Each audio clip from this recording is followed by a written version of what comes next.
আসসালামু আলাইকুম রহমতুল্লাহি বারাকাতু। আলহামদুলিল্লাহ, আজকে ঘরে খাবারের সুযোগ হলো। কালকে এক তরকারির জন্য লাইভ করলাম যে তরকারিটা পাকাইলাম, খাইতে পারলাম না, বাইরে খাইতে হইছে। প্রবাসের জীবন এরকম হয়, কিন্তু আজকে এটার সাথে আরও রিজিক এক্সট্রা বেড়ে গেছে। সব কিছুর মালিক আল্লাহ তাআলা। রিজিক কখন কার ঘর থেকে কখন কিভাবে আসে কেউ বলতে পারবে না। তো এই জন্য এই যে আজকের আইটেমটা আমি দেখাচ্ছি, আমি একলা কিন্তু খাই।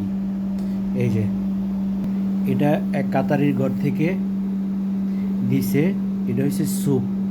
মাশাল্লাহ খুবই সুস্বাদু। আর এটা হচ্ছে আমার কিনা ঘরের বাইরের থেকে। এটা হচ্ছে জয়তন, তুর্কি জয়তন, বারবিকিউ জয়তন বলে এটাকে।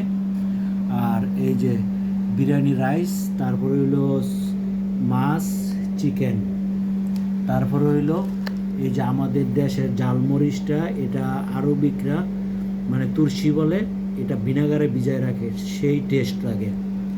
আর এই যে এটা হলো সেই কপি তরকারি, মানে খাই নাই, এখন খাবো, টেস্টটাও বলতে পারবো না। ইনশাল্লাহ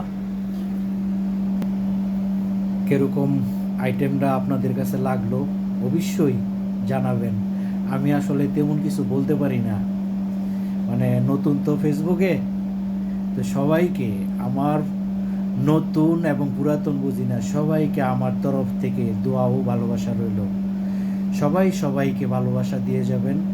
ফেসবুক এমন একটা প্ল্যাটফর্ম, আপনি যদি এর সাথে কন্টিনিউ থাকেন তাহলে ইনশাল্লাহ একদিন না একদিন সাকসেস হবেন। প্রতিহিংসা নয়, বন্ধুত্ব দিয়ে করতে হবে। তো ভালো থাকবেন, সুস্থ থাকবেন। আসসালামু আলাইকুম রহমতুল্লাহ।